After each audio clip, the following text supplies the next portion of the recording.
everybody. We're back with another round of Meet the Candidates interviews for our members at Memphis Medical Society.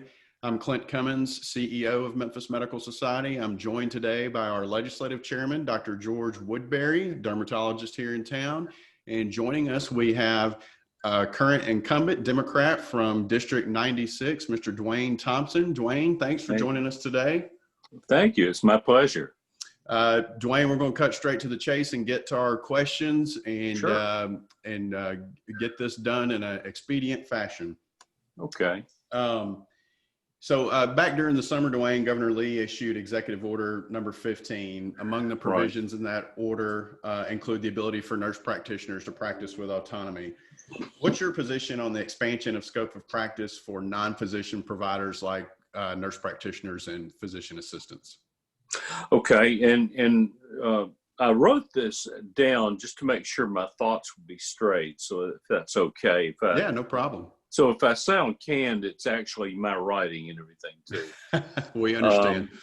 Okay. Well, first of all, as a state legislator, my duty is to find the best healthcare solutions for the public at large. Our duty is not to quote, help the physicians or help the nurse practitioners or help the physician's assistants. But with that said, we want to be friends with everyone, but our main duty is protect the public, and that's my thought process entirely. But with that said, I also think that we should give medical professionals, all of them, allow them to have the ability to do their training, to perform the duties that they're trained for, and that are helpful to patients, and that's the main thing. Now, like all other legislators, I've been bombarded with information from all sides on this issue. And although I will continue to listen and to seriously consider all sides at every point, I tend to favor the current system where well-trained physicians will guide the outcome of patient care.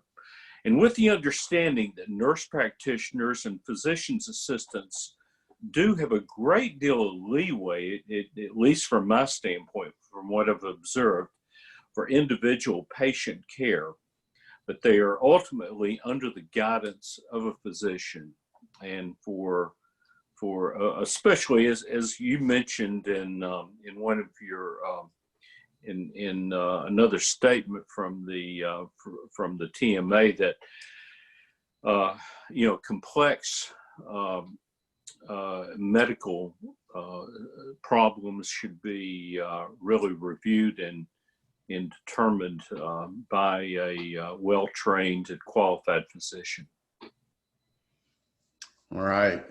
Thanks, Dwayne. We're going to move into the next question. Throughout COVID and even today, there's a lot of difficult decisions being made that force business owners, parents, policymakers, everybody in between to have to balance their personal physical health and the health of the community with economic health. And that desire to get back to business, get back to work, whatever the phrase du jour. Yeah. Can you talk about your thought process when you're faced with those challenges? Okay. Now, as I understand this question, you're saying that companies are having pressure to reduce the investment time in ensuring employee health and investment. And the investment, the pressure is to invest more time in short-term profits to help secure the overall health of the economy of the company. Is that sort of where you're getting at? Company or economy? I mean, yeah. I think you have some personal dynamics there with businesses, and then you have a much greater dynamic with, our state's economy, our nation's economy, and our city's economy. Right. Well, I understand a company's pressure. They a lot of them are having threats of serious problems, or even in many cases of going out of business altogether. So I do understand that, and that's understandable in any economic recession, and I've seen it in the past, and it's occurring now. But as a state policymaker, it's my job to look at both the short-term needs and the long-term vision to secure the overall population health of the state. That we want to use any available tools that are feasible and that offer the least resistance from all the various entities. So, in other words, the temptation, especially on my side, as a Democrat, is to use mandates to say that businesses have to do this or have to do that. I prefer to use incentives for private sector organizations. One-to-one is to offer group health care. That's the more that's offered, the better, as far as I'm concerned. The more people that are covered under some plan, the better the state is going to be off overall. And two, to give incentives to employees for healthy lifestyles. That I know we've done that. I'm part of a caucus for wellness, and hasn't done as much as it ought to do, but I'd like to see it done more. And I think that's probably where the direction I want to go. I don't have any specific things in mind at this point, but that's generally what my emphasis would be. Okay. So inevitably, as we get through another fiscal year on the state level, we're going to be faced with some economic challenges that are going to force revenue decreases. How do you prioritize those inevitable cuts if the state and its lawmakers get in that position where they have to make cuts? How do you prioritize what gets cut, and would you cut healthcare spending? Prioritize the most important things for people. And I look at education and healthcare as the two primary investments that state government should make for the people of Tennessee. And as a result, we should seek to retain healthcare spending at the current level, and even look for ways to increase that spending if at all possible or all feasible.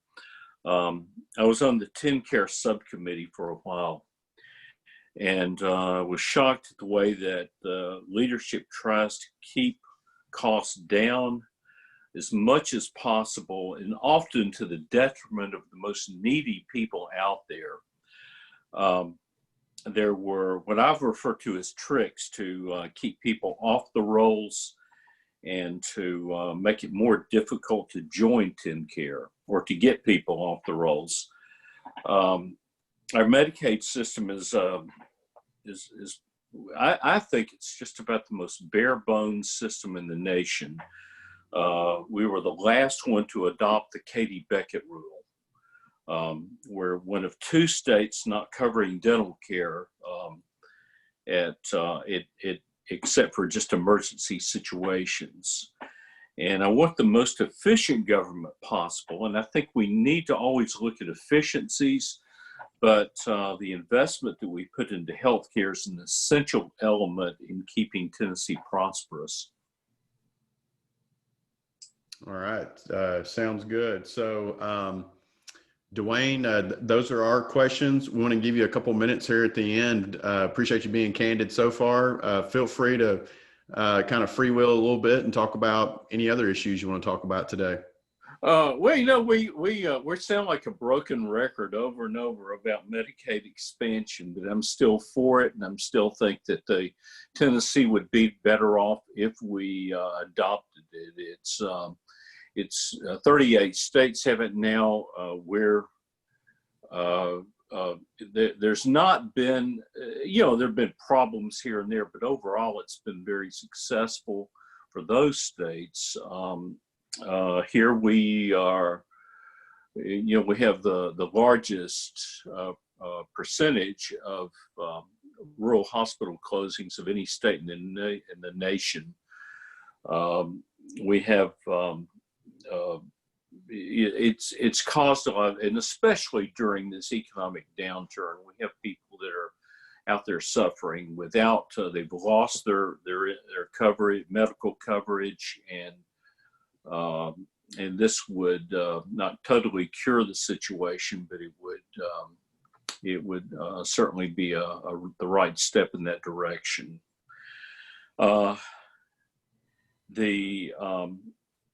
I think we should have more use of medically related compacts with other states. I sponsored a bill that it's not necessarily in, dealing with physicians, but it might be. I know that we've already adopted some compacts for nurses, for